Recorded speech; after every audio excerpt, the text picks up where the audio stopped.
referência é a professora Arroyo, né?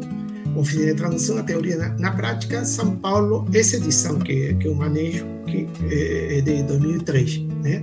Mas a primeira edição é de 1986, faz tempo, né? Quase 40 anos. Ela cita, e vamos citar aqui também, o de Borges, né? O autor, o escritor argentino, Pierre Menardi, autor do Quixote.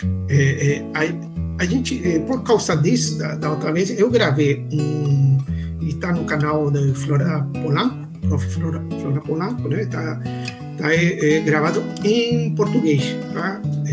Tem também, óbvio, em espanhol, está disponível, e tem vários áudios gravados. Nesse que eu gravei, né, que está a referência, se você entrar lá na descrição, ele dá os links tanto para o texto em português como em espanhol, tá? Então, se tiver curiosidade, pode procurar ali. Então, vamos voltar aqui no início, né? Bom, o primeiro capítulo, abre-se uma nova oficina, né? Começar a página 7, né? E temos que entender que está num contexto, esse contexto Brasil de 1986, que é quando ela publica o livro, tá? É um momento em que a expressão, por exemplo, Translation Workshop, né? Que hoje em dia todos sabem, né? O que significa, pelo menos na área acadêmica, né? Isso já era um motivo de um problema na hora de traduzir. A professora a autora, né, teve a sua experiência nos Estados Unidos na primavera de 1981, ela conta isso nesse primeiro capítulo, onde fez um trabalho, um curso, né, esse que é chamado de workshop, né, Translation Workshop, e que ainda não era, naquela época não tinha se assimilado essa expressão. Hoje em dia, bom, translation, tradução, não tem tanto problema.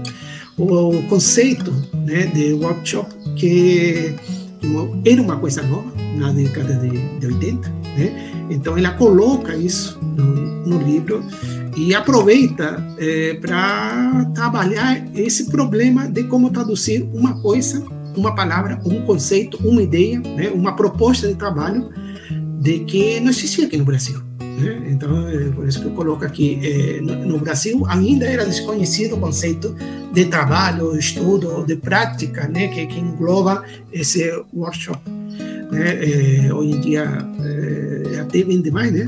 A própria expressão tão familiar para nós acadêmicos hoje, né, já apresentava um problema na hora de passar para o português, pois não existia essa ideia, nem muito menos essa prática, né, aqui no Brasil. São práticas novas de proposta de trabalho na universidade, que é mais ou menos isso, teoria e prática, né?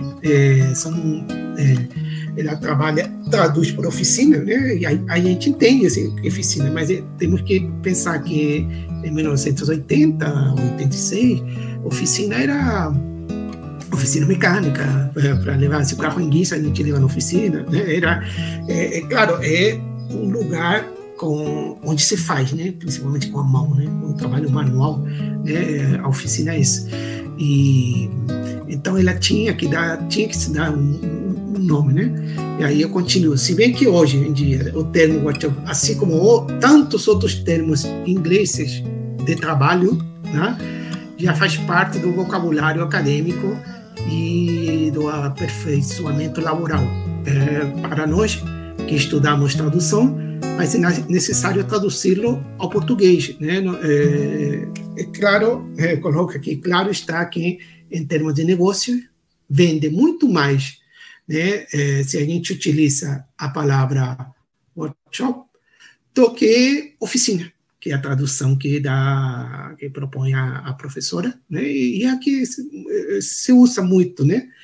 Assim, e claro, em termos de negócio, né, botar um nome em inglês parece que vende mais, né? E aí dou exemplo também de shopping, vende mais do que se a gente chamar centro comercial, né? Ou então a fake news do que notícia falsa ou notícia fraudulenta. Eu coloco aqui um comentário para os ingênuos que pensam que toda notícia só pode ser verdadeira. Eu estava procurando material, né, na internet, e aí aparecia isso, como traduzir fake news, né? Eu não sei se em português existe uma palavra, em espanhol existe uma palavra, né, específica para isso. Só que também, como aqui, vende mais a expressão em inglês, né? Então usam também a expressão em inglês, poucos são os que usam a palavra em espanhol, né? E tem um princípio da língua é que essa palavra, né, esse conceito já existe na nossa língua, temos que usá-la, né? Agora há palavras novas, né, que não tem por enquanto uma tradução, aí a gente pode usar o inglês. Isso para nós, professores de letra, né? Mas a gente sai, voltando ao assunto de que vende mais, o nome em inglês parece ser mais, chama mais a atenção, né? E tinha um artigo na internet que dizia que notícia falsa não podia ser porque era contraditório, porque se notícia só pode ser verdadeira, não pode ter notícia falsa, né? Então, o que pode ter, então, a pessoa propõe a tradução para notícia fraudulenta. É a ingenuidade, né? A gente sabe que no meio da comunicação, e isso não é aqui no Brasil, não, deve ser no mundo todo, né? Mas em Estados Unidos, por exemplo, também acontece isso, né? O período eleitoral aqui que houve tanto, né? A gente ouviu falar em fake news, né? Em notícia falsa. Estados Unidos, que teve eleição agora também, né? A mesma coisa, não muda, né? Esse é o problema das pessoas, não é problema da língua, né? Como você fala em cada língua, vai mudando, mas o problema aí tá. Bom, enfim, a professora aí no livro vai explicando com mais detalhe, mas o que se coloca é que, bom, se vamos em um curso, uma proposta de estudo da tradução, temos que traduzir o termo, né? E agora, e o problema que dá isso, como traduzir, e nesse caso, como traduzir por uma coisa que não existia, né? Não era conhecido, né? Então, para vocês jovens, hoje já, ano 2022, principalmente universitário, sabe o que é um trabalho workshop, né? O que é um trabalho assim, na prática, né? Fazendo também, né? Na época não se sabia, então a professora explica isso. Esse aqui é um bom livro para quem está começando, porque como começa em um tempo que também estava começando, né, os estudos da tradução, então toma essas coisas básicas que é bom para o aluno que iniciante, né? Porque às vezes a gente esquece e pensa que estamos todos assim, no mesmo nível, né? E não é assim, né? Talvez ainda tenha pessoa que não saiba o que significa workshop, né? Então é bom que aí explica também os problemas de traduzir essa palavra e, como disse, de traduzir uma palavra que não só a palavra, senão o conceito, né, não existia, né? Bem, no capítulo 2, página 11, a questão do texto original. E aí também eu coloco aqui com a evolução dos estudos da tradução literária, os termos, conceitos, né, foram acompanhando essa evolução, né? Cuidado com a palavra evolução também, né? O que entendemos hoje por texto original não é o mesmo do que no passado século, tá? Então, a questão é como designar o texto a ser traduzido, seja ele original, primeiro, de partida, né? Com o tempo vão surgindo novas nomenclaturas, ou novos termos, né? Novas possibilidades de chamar, e porque às vezes as palavras carregam também uma história e pode confundir as pessoas. E se nós voltando ao assunto, né, queremos trabalhar de forma científica, né, e compartilhada para todos, não podemos confundir a pessoa, né? Temos que ser claro, temos que ter clareza, né, no que estamos trabalhando. Então, no tempo, na década de 80, se falava em texto original. Eu, quando comecei também, comecei depois, mas também eu falava em texto original. E aí a gente vai aprendendo que, bom, pode ser texto primeiro, né, porque é o primeiro, e daí vem a tradução já é um segundo, um terceiro. Mas também tem um problema que o primeiro pode não ser o primeiro, né, pode já ser um segundo texto, né? Assim como original, quem diz que é original, né? Ou seja, vamos ler, por exemplo, eu quando estudava grego, eu lia Homero no original, vamos dizer assim, né? Porque estava em grego dele, que ele escreveu só texto mais que está estabelecido aí no grego da época, né? Mas esse texto que eu estava lendo não era original, né? Já é uma cópia, né? Já é uma cópia, já passou por copistas e se passaram quantos séculos, né? Então esse conceito de original é difícil. Hoje em dia que a gente trabalha com internet, né, que é tudo digital, onde que está original, né? Quando começávamos com manuscrito, claro, você tem o primeiro manuscrito, aí você pode chamar de original, né? Mas é difícil a gente trabalhar, a gente não trabalha com o primeiro manuscrito, né? Então é difícil de chamar de original, e temos que utilizar um nome também que sirva para todo, né? Não vamos, senão vamos encher de nomes e aí a gente não vai se entender de novo, né? Tem também a proposta de chamar de texto de partida, e aí, claro, eu parti dali, mas eu, como tradutor, né, ou como leitor, estou partindo. Né? Não quer dizer que seja o primeiro, que seja original, senão a partir disso, a gente não fala a partir disso, né? Então, a partir desse texto, né? Aí a gente propõe um outro texto, né? Uma outra leitura, né? Bom, então traduzir, até pergunto, né, que se coloca aí no livro, traduzir e transferir significados, porque está a questão de pensar de que as palavras são fixas, né? Então, as palavras seriam fixas, seriam objetivas e sempre significariam o mesmo, né? Então, ao traduzir, teríamos que traduzir esse significado que é o mesmo, então, e objetivo. E aí a professora utiliza esse texto do Pierre Menard, né, do Borges, né, para uma teoria da tradução e uma teoria da literatura. E aí é interessante isso, porque é uma coisa básica que vai desenvolvendo e vai e volta durante o livro, que é que se vamos trabalhar com tradução literária, né? Claro, existe a possibilidade da tradução, né? Isso é uma questão, mas também existe a questão do literário. O que é literatura? Né? O que entendemos por literatura? Tá? E aí, então, uma teoria da tradução, mas também uma teoria da literatura. E vai depender do que entendemos por literatura. Né? Então, aí, mais adiante, a gente vai ver que ela volta a esse assunto de também tentar definir. Agora, Pierre Menard, que é um personagem de ficção, né, do Borges, mas ele representa aí umas ideias que existiam séculos antes, né, de Descartes, Leibniz, né, tem outros aí que ela vai citando, que pensa que poderia existir uma linguagem universal, né?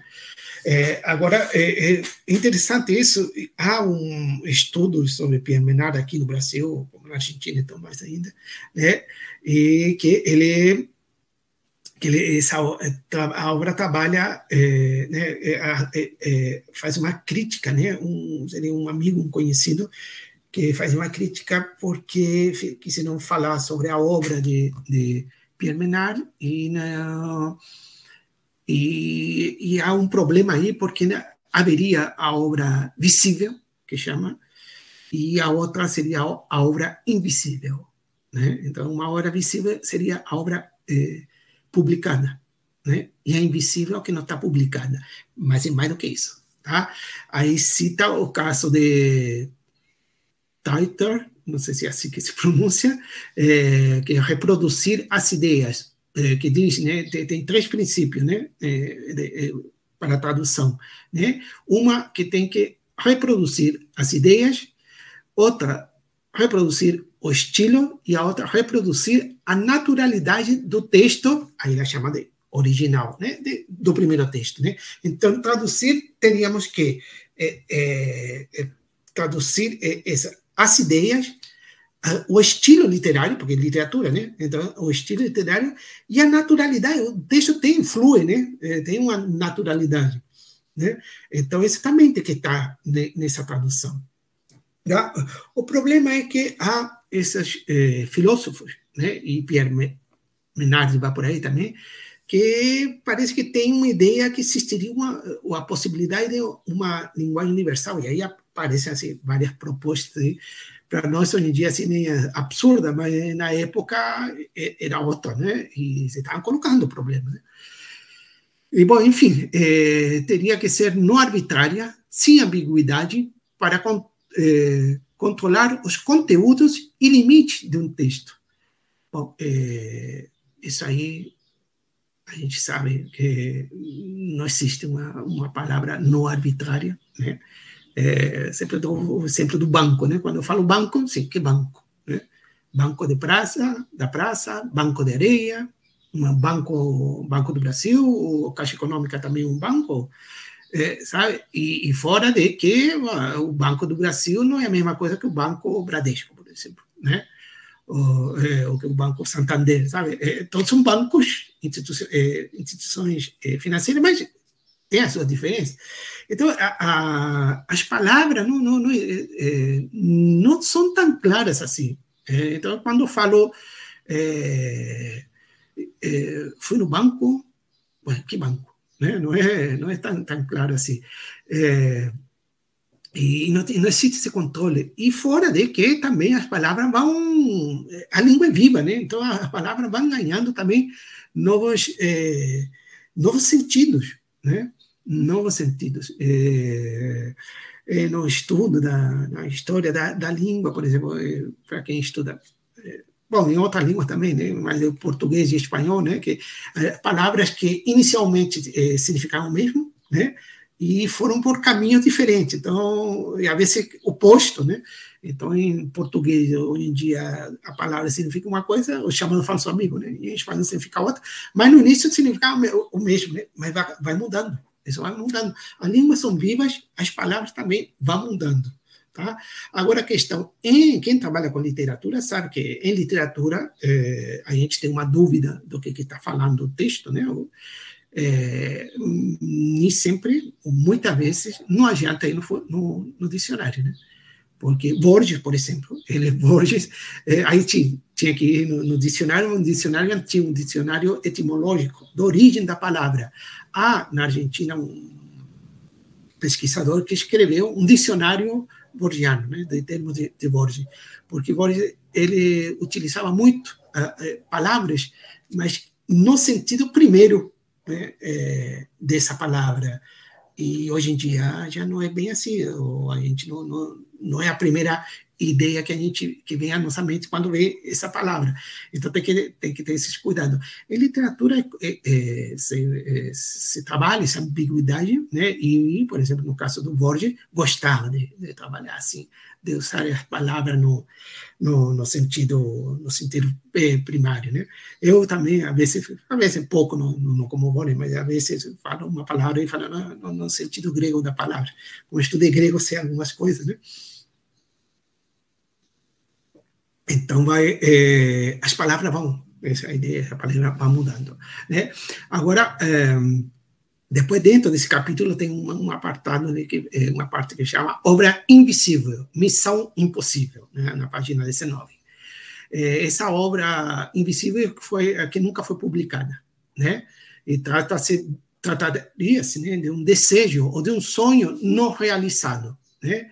Que seria uma reescritura ou reprodução como leitura, e aí eu marco isso como leitura, forma invisível de traduzir, tá? E aí estamos indo, como Borges, entendendo se traduzir essa leitura, toda esta palavra, reescritura, reprodução, leitura e traduzir, no sentido primeiro, né? Então, e aí, claro, porque Borges trabalha assim. Então, coloca essa questão, né? Então, haveria essa obra invisível, né?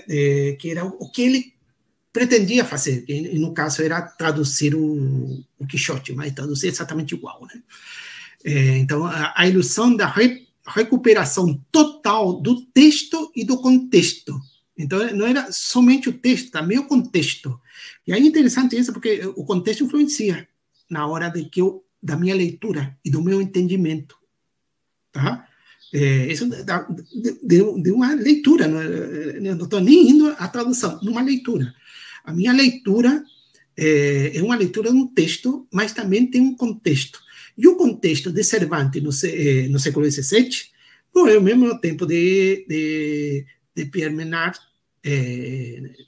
no início do século XX, nem muito menos o nosso agora, início do século XXI, né? Então ele queria recuperar tanto texto, né, original, digamos, primeiro, né, total, uma tradução total do texto, uma compreensão total do texto, mas também do contexto. E para o contexto teria que se transformar em Cervantes. Aí você vê que não é possível, né? Mas é interessante, a gente tem que ver como o problema que está sendo colocado, né? Nesse conto do Borges, e exatamente por onde vai a professora. Traz aqui para chegar a uma teoria da leitura, e é uma teoria da literatura, e é uma teoria da tradução. Ou seja, é bem profundo. Claro está de que a gente pode fazer outras leituras também desse conto de Borges, mas esse aqui, para nós, está muito bem escolhido, né? Então, uma teoria da tradução como uma teoria da leitura. Então,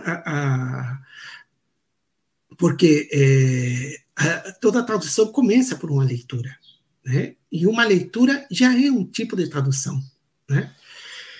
E a única tradução válida seria a do próprio Cervantes, né? A conclusão que a gente pode chegar. A única leitura válida seria somente a leitura de Cervantes. Todas as outras leituras, todas as outras traduções não seriam a mesma coisa, né? Então, e o que é absurdo, né? Aí, onde que fica isso de compartilhar conhecimento, né? Se um texto só pode... Se a gente se fecha e acha que a língua é objetiva, invariável, né? E, consequentemente, o texto vai ser objetivo, invariável, né? Claro, só se for o primeiro texto, não tem como traduzir, e também não tem como ler, a não ser que seja o próprio autor que esteja lendo, né? Porque se outra pessoa lê, vai entender diferente. Quantas vezes a gente escreve, manda uma mensagem e a pessoa entende errada, né? Ou de outra maneira, ou a gente fala, porque às vezes de falar não viu direito, mas escrito está ali escrito, né? Mesmo assim a pessoa não sempre, né, se compreende na totalidade o que o autor do texto pretendia, né, passar. Mas se o autor lê, vai entender. Mas se a gente lê, às vezes não entende exatamente igual, né? São problemas da língua. Então, esperar, né, que ter uma língua universal, que não mude, que todo mundo se entenda, assim, não é por aí, né? Não é por aí, né? Aí eu coloco. Logo, estamos falando de uma linguagem universal para uma única pessoa, né? Então, só Cervantes, ou só não existiria, se a língua é para a gente se comunicar, essa ideia de uma língua universal objetiva, né, que não mude, vai ao contrário, né? É o oposto.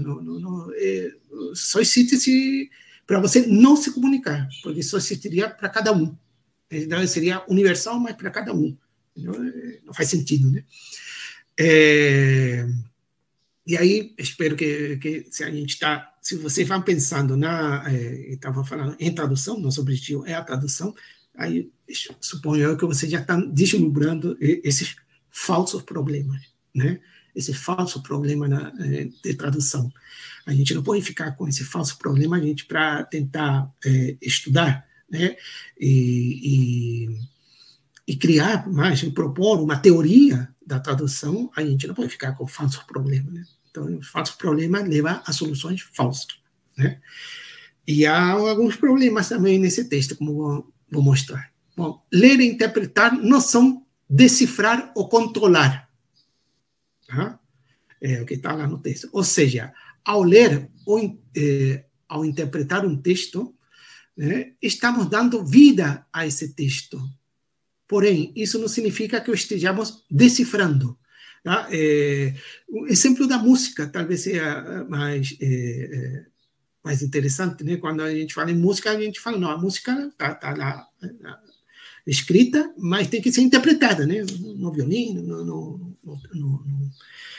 no piano, sabe? Com o instrumento, eu interpreto essa música, e aí que eu nessa interpretação, né, que eu consigo ouvir, a gente consegue apreciar essa música. Aqui, na leitura, nesse sentido de interpretar, né, de poder ler, na hora que eu leio, eu estou interpretando essas palavras escritas, que a gente poderia falar que não tem vida, né? Então, só um segundo para botar para carregar. Isso. A gente, ao ler, ao pronunciar em voz alta, estava dando vida para esse texto. Assim como o músico está dando vida a uma música, né? Quando interpreta com seu instrumento, né? Então, uma coisa é interpretar, tá? E isso não significa que estejamos decifrando o texto, tá? Então, eu posso interpretar uma música, tá? Beethoven. Isso não significa que vou decifrar o que essa música diz. A gente tem uma sinfonia que conta uma história, né? Então, se você ler a partitura e se tocar um piano, por exemplo, eu posso tocar essa música, vou estar interpretando essa música. Mas isso não significa que eu vou estar decifrando, que eu vou estar entendendo a história que está ali, o que essa música está dizendo, né? No texto escrito, a mesma coisa. Quando a gente lê, está dando vida a esse texto, tá? Mas não necessariamente estamos entendendo esse texto, estamos decifrando esse texto, né? Cada leitor lê o texto no seu próprio contexto, diferente do autor e do tradutor. Tá? Então, quando a gente lê, por exemplo, o Quixote ou Pierre Menard, né, em português, esse texto, né, o contexto desse texto, né, é outro, não é o mesmo de Borges quando escreveu, nem é do tradutor, de repente uma tradução antiga, né, de final do século XX, e as traduções também vão ficando velhas, né? É por isso que preciso, os clássicos todos, né, preciso traduzir e voltar a traduzir, né? Aqui no Brasil está a Poética de Aristóteles, né, os últimos 15 anos, né, tem aparecido várias e excelentes, né, traduções, né, da Poética de Aristóteles em grego para o português atual. E, bom, tem vários, né? Uma pessoa só não, tem vários, tanto a nível de mestrado como doutorado, né? Você procura por internet, vai encontrar, e, bom, quem estuda comigo teoria da literatura, também eu indico essas coisas.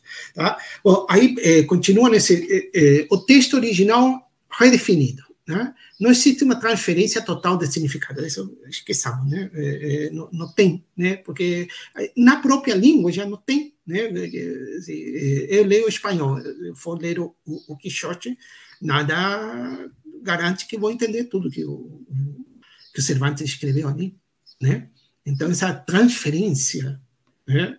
Na hora de traduzir, não existe essa transferência total, mas também não existe na hora de ler, né? Tá? E aí por quê? Porque pois, o significado não é fixo, depende do contexto. Cada leitura tem o seu contexto, né? Todo signo, palavra ou texto, né? O signo, no geral, tanto como palavra, tanto como texto, não é a representação fiel de um objeto estável, né? Então, se eu for falar, vou descrever o pôr do sol na praia da Ponta Negra, bom, se for poeta, vai ficar mais bonito do que eu, que não sou poeta, mas não vai transferir. Sabe, um pôr do sol em palavras já vai tem as suas particularidades, né? Não é total, não existe da palavra indicar uma coisa, exatamente todo mundo entende o que é, né? Pôr do sol não é o mesmo pôr do sol em Manaus do que o pôr do sol na Antártica, por exemplo, né? Bom, em vez porque dá o exemplo de um vagão, né? Como receptáculo, isso no início do capítulo. Tá? Então a professora propõe o termo palincesto, né, que vem do grego raspado novamente. Né? O palincesto é aquele que tem outros livros também que falam de palincesto, né, que são essas reescrituras, né, se reescreve. Né? Então, palincepto passa a ser o texto que se apaga para dar lugar a outra escritura. Já? Entendamos nova escritura como interpretação, como leitura ou tradução. Tá? Nesse sentido. Tá? Temos muitas leituras, muitas interpretações e muitas traduções do mesmo texto. Né? Isso é possível. Né? Vamos lá. Capítulo 3, a questão do texto literário. Né? E aqui vem um problema, que os delícias, né? Porque a professora, o livro se coloca aqui, isso nesse tempo, tá? Temos que... claro, ele escreveu num contexto, eu estou lendo em outro contexto, e eu estou lendo no contexto nosso, né, para vocês agora, né? Então, estou lendo, estou interpretando no contexto segunda década do século XXI, né? Então, ela, há 40 anos atrás, mais ou menos, escreveu: para muitos, a tradução da poesia é teórica e praticamente impossível. Aí eu lembro que eu falei do falso problema, esse é um falso problema. Né? Muitos, ou até mesmo a maioria, esse é um comentário meu, tá? Não são critérios acadêmicos nem científicos. Então, hoje em dia, a gente não trabalha com isso. Né? Então, que para muitos a tradução de poesia é teórica e praticamente impossível, isso não quer dizer nada. Não quer dizer nada para a gente. Porque, para muitos, resolver uma equação de segundo grau é teórica e praticamente impossível. Mas isso não quer dizer que não possa ser, a gente não possa resolver uma equação de segundo grau. Né? Então, isso de muitos, na academia, muitos, a maioria, não estuda numa universidade. Né? Pelo menos aqui no Brasil, nossa realidade é outra. Né? Que sim, existem muitas universidades, hoje em dia tem muito mais gente estudando, fazendo não só graduação, mestrado, doutorado, sim, muito mais do que no século XX. Mas isso é muito, isso é um pouco comparado com a maioria que não consegue um título universitário, né? E isso tira alguma coisa da gente estudar na universidade? Não, né? A ciência é construída por poucos. Na história da humanidade, a ciência sempre foi construída por poucos, não pela maioria. Tá?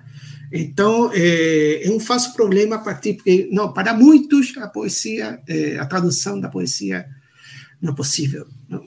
Agora, outra coisa, para muitos, aí eu coloco para muitos, ingressar na universidade é praticamente possível, né? Logo, o que estamos fazendo aqui?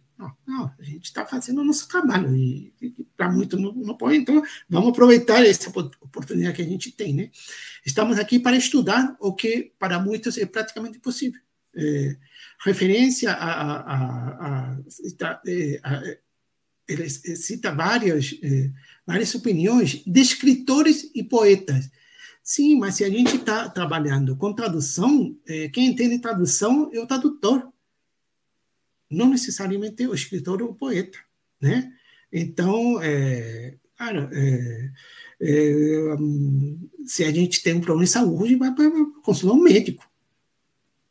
Né? Ah, mas eu já passei por isso, eu já também tive isso. Não, eu também tenho dor de cabeça, tomo aspirina e passa.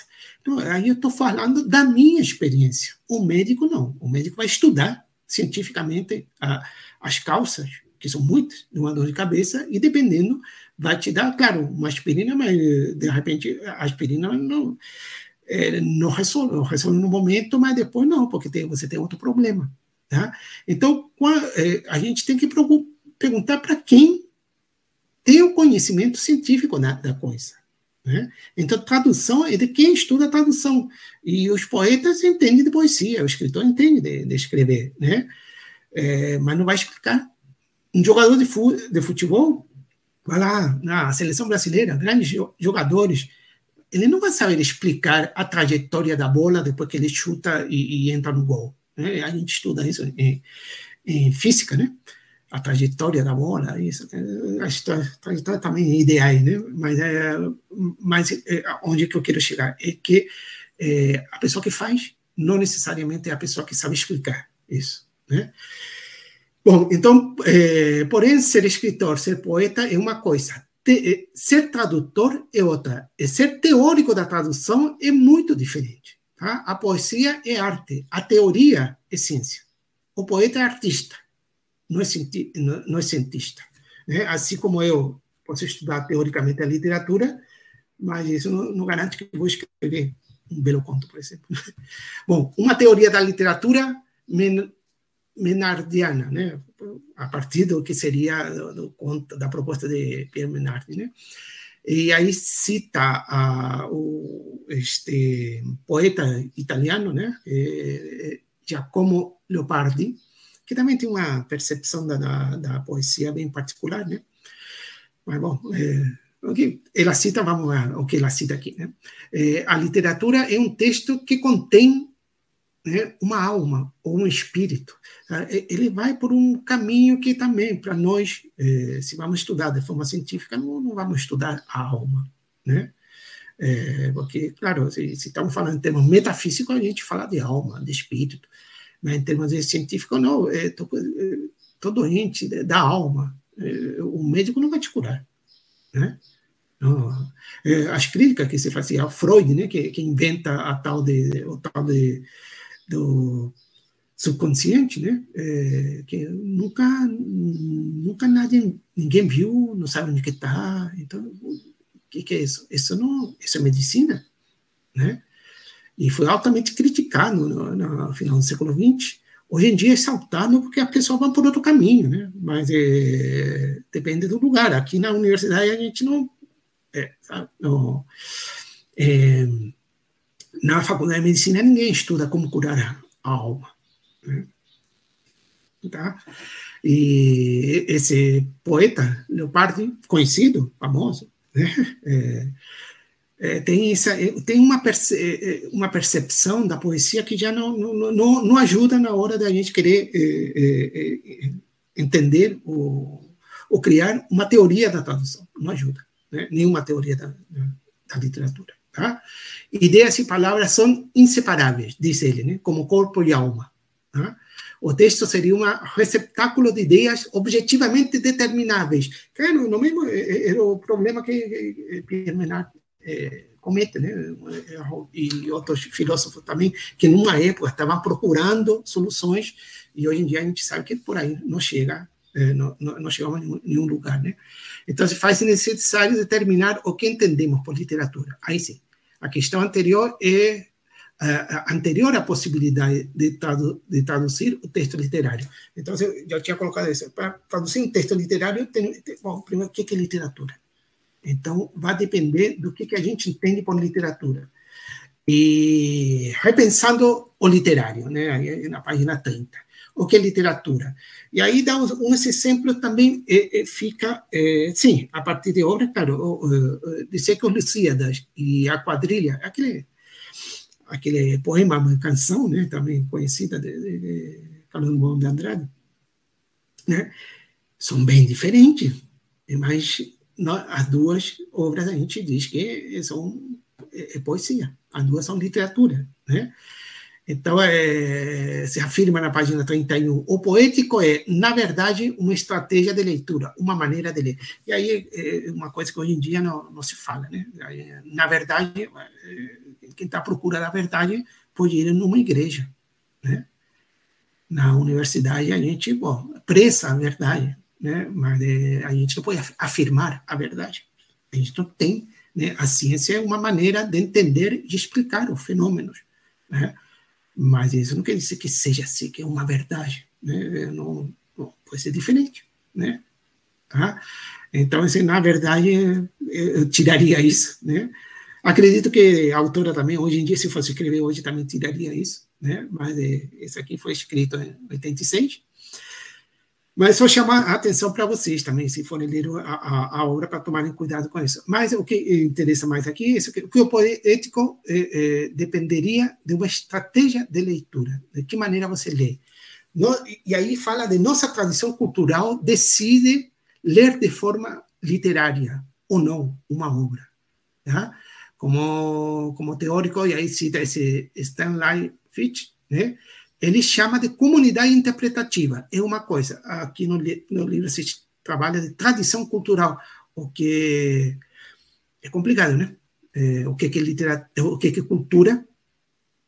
Uma comunidade interpretativa, ainda a gente vai, em termos disso que estamos trabalhando aqui, a gente entende. Agora, uma tradição cultural, o que isso tem a ver com literatura? Né? A gente, sim, nos Estados Unidos está cheio dos estudos culturais, e chegaram aqui no Brasil, também tem gente que não sabe o que é literatura, então não sabe ler literatura, então faz leitura cultural, né? E aí você pergunta o que é cultura, não sabe o que é cultura. Cuidado com essas expressões que, repito, em Estados Unidos se usa muito. Os estudos culturais, tá? São famosos nos Estados Unidos.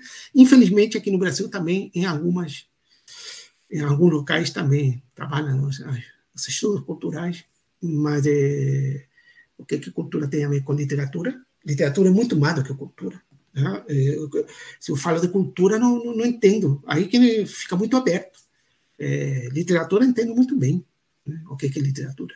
Literatura é uma arte da palavra. Né?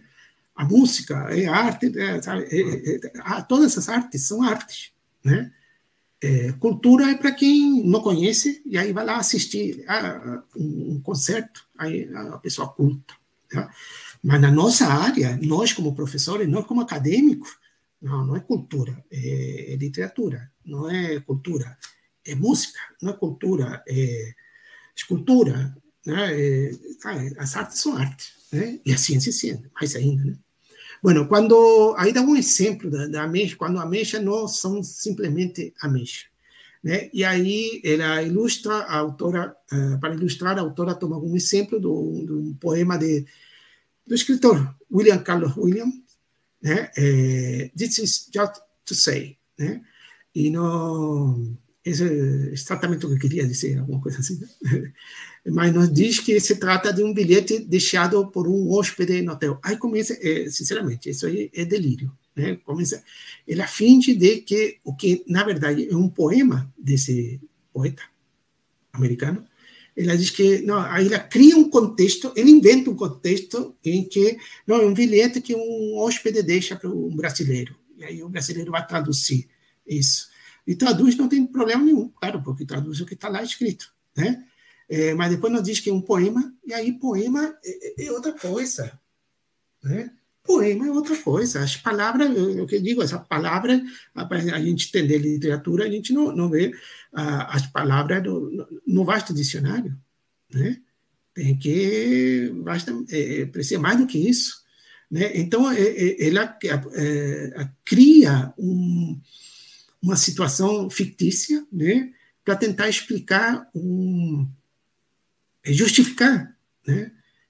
E chegar a uma teoria da tradução e por ideia, inventando ideia fictícia, a gente não vai chegar a uma teoria, seja do que for. A gente chega numa teoria a partir da prática. Isso sim, ela sabe disso, e ela faz isso, mas nesse momento é infeliz, pelo menos hoje em dia a gente vê assim, né? de que a gente sabe que não, que para fazer uma teoria da tradução, a gente tem que estudar as traduções. Para fazer uma teoria do conto, a gente tem que ler contos, né? O formalista russo, que, né, não tem esse teórico que fez um estudo da teoria do conto russo, ele tomou um número, e até pequeno, né, de conto, mas a partir desses contos, ele fez uma teoria do conto. Né?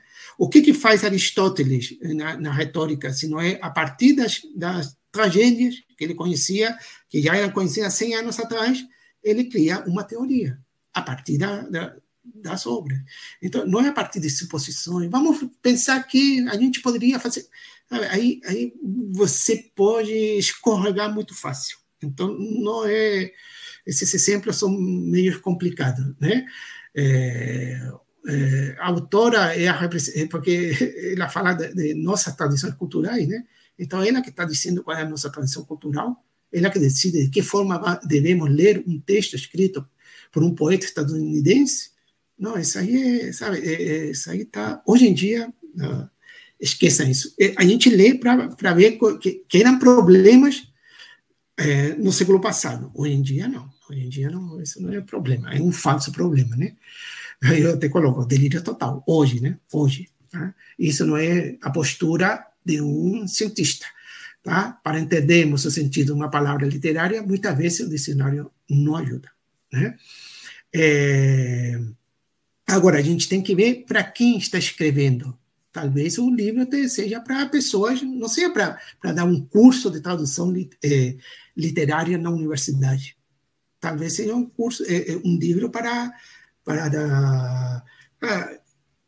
difundir os estudos da tradução para o público em geral, tá? E não para um curso universitário. Né? Então, se é para difundir para o público em geral, hoje em dia também é válido. Né? Mas para um estudo científico da tradução, hoje em dia, um exemplo assim, que está nesse capítulo, não é válido. Tá? Então, depende também onde a gente está, qual é o nosso local, né, de trabalho. Tá? Então, a tradução de texto literário redefinida, isso é na página 36. Aí, claro, aí quer chegar a uma conclusão. Né? Aí eu coloco, de um falso problema, teremos falsas conclusões. Então, não, claro, chegam umas conclusões que não, para nós, hoje em dia, não são válidas, né? A gente não pode aceitar cientificamente, né? Diferente, repito, se estamos em outro ambiente, né? Bem, e para terminar, o capítulo 4, aí terminamos. Tá? A questão da fidelidade.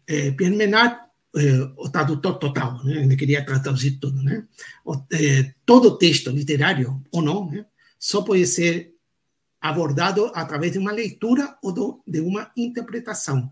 Entendendo leitura já como interpretação, tá? Por isso que é leitura ou interpretação, porque entendendo leitura como interpretação, pensando nessa ideia de como quando eu interpreto, por exemplo, uma música, tá? Nesse sentido, né? De dar vida ao texto, tá? Então, há um contexto de... Está errado aqui, de leitura, né? Que é história pessoal, social e coletiva. Então, quando a gente lê, tem um contexto. Então, o contexto no Brasil 2022 não é o mesmo contexto do Brasil década de 80 do século passado. Tá? Então, vai mudando. E é uma história também, então, é social, né? Tá? A questão social, tá? A questão coletiva, mas também está a história pessoal de cada um. Né? Então, eu que, apesar da minha dislexia, demorei para aprender a escrever, a ler, né? Bom, para escrever também. Mas eu já, garoto, eu já lia com muita dificuldade, mas comecei a ler e não parei mais, né? Eu leio, todo dia leio, e leio muito, né? Então, é uma história pessoal. Então, outra pessoa, né, um irmão meu, né, que até é o mesmo contexto social, coletivo, né, e familiar, né, a mesma possibilidade, meus irmãos não leem uma obra literária da maneira que eu leio, porque tem toda uma história, né, Eu leio desde garoto, leio a Odisseia, né, de Homero, né? Depois fui descobrir que não tinha lido a Odisseia, tinha lido uma adaptação, né? Não só uma tradução, uma adaptação, né? Ainda bem, porque se a gente vai ler a tradução da Haroldo de Campos, até agora é complicado, né? Então, tá também a questão pessoal. Então, esse aqui, então, a gente tem, depende disso. A nossa leitura depende dessa história pessoal, social e coletiva, tá? Aí dá o exemplo da Cleópatra, melindrosa, né? Uma história e realidade, como se a história não fosse, aí eu coloco como se a história não fizesse parte da realidade. Cuidado com isso, né? História e realidade não existe história e a história faz parte da realidade. Ficção e realidade não, a ficção faz parte da realidade, tá? O que entendemos hoje por realidade não é o mesmo que entendia Aristóteles, né? Mas nós estamos no século 21, né? Então, o que hoje se entende a realidade inclui a ficção, tá? Então, também é um exemplo que dou de vida e obra, né? Quando fala, não, vida e obra de tal autor, como se a vida do autor fosse uma coisa e a obra fosse outra. Não, a obra faz parte da vida do autor. Então, temos que ter cuidado que isso vende muito lá fora, mas para nós, professores, temos que ter cuidado. Nós temos que usar palavras mais claras, né? Temos que, para ser entendidos, né? Bom, mais uma vez, devemos imaginar uma situação que nunca existiu e ela volta a dar um exemplo assim como na anterior, e esse não é um procedimento metodológico, nenhuma metodologia científica válida. Repito, mas se é para um público em geral, aí não tem problema. Mas para nós, na universidade, esse tipo de suposições, exemplo, isso não serve, né? O autor, o texto e o leitor tradutor, né? Na página 40, né? O autor escreve o texto que nós lemos, tá? A gente não lê o autor. Quando comecei com isso, claro, a gente fala, não, porque o autor diz, ainda de vez em quando o aluno fala, não, porque o autor diz tal coisa, não, que não diz o autor, tá que esteja no texto, quem diz é o narrador. Se por exemplo, um romance, quem diz é o narrador, ou o personagem, né? Se uma peça de teatro, é o personagem que está ali interpretando, falando isso, não é o autor. Isso não quer dizer que o autor está dizendo isso, está afirmando isso, tá? Quando a gente lê, não lê o autor, a gente lê o texto, tá? Então não confundamos. A nossa leitura não é somente nossa, depende do contexto, que não é somente meu. Claro, o contexto social do país não é somente meu, né?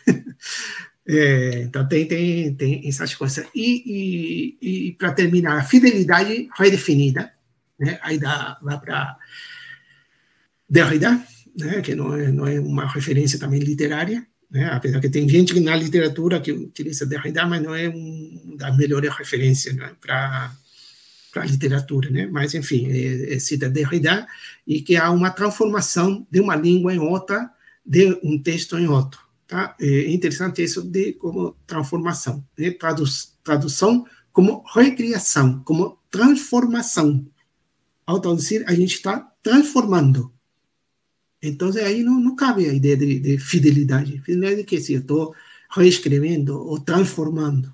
Né? O próprio Borges, quando traduzia, ele traduzia à sua maneira. Ele falava, não, isso aqui eu mudei porque não estava bem. Eu acho que da maneira que eu mudei, que eu traduzi, fica até melhor do que o texto em inglês, por exemplo, se traduziu como se chama, as Palmeiras Selvagens, né?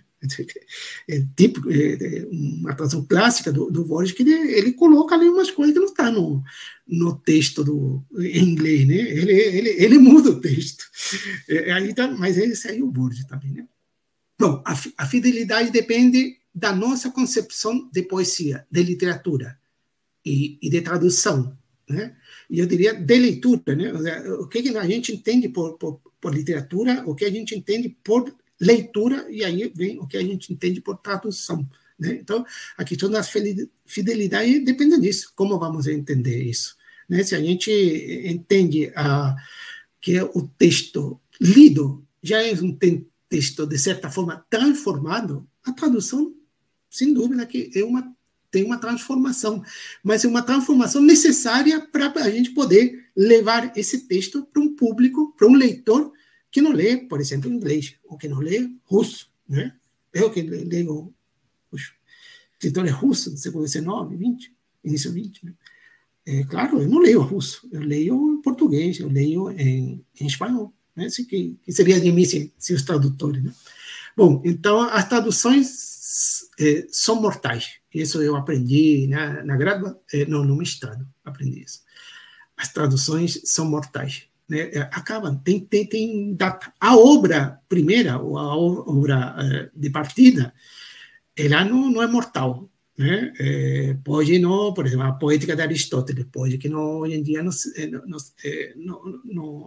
serve muito na hora de ler, por exemplo, um conto e entender, interpretar um conto fantástico, né?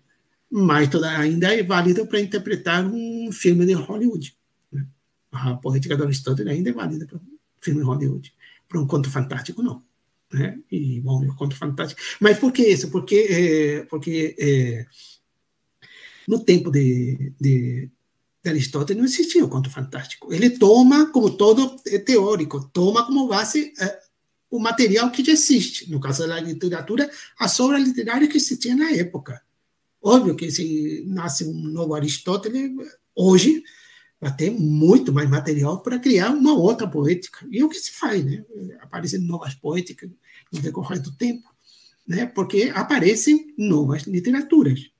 Tá? Mas a obra literária, digamos assim, a obra literária não tem tempo, mas as traduções têm. As traduções têm, tá? Porque ao traduzir, a gente carrega nessa tradução algumas coisas, alguns detalhes, vamos ver isso mais na frente, em outras ocasiões, né? Em outras aulas, a gente carrega esse que chama de contexto social, de história pessoal, né? Tá? Um tempo, um espaço. Então, depende, as traduções dependem do contexto, que muda com o tempo e com o lugar. Tá? Bom, esse aí é os 4 capítulos que eu prometi. Do 5º capítulo não vou falar, enfim, eu só coloquei aqui quais são os pontos, que vai de teoria à prática, né? Mas aí não é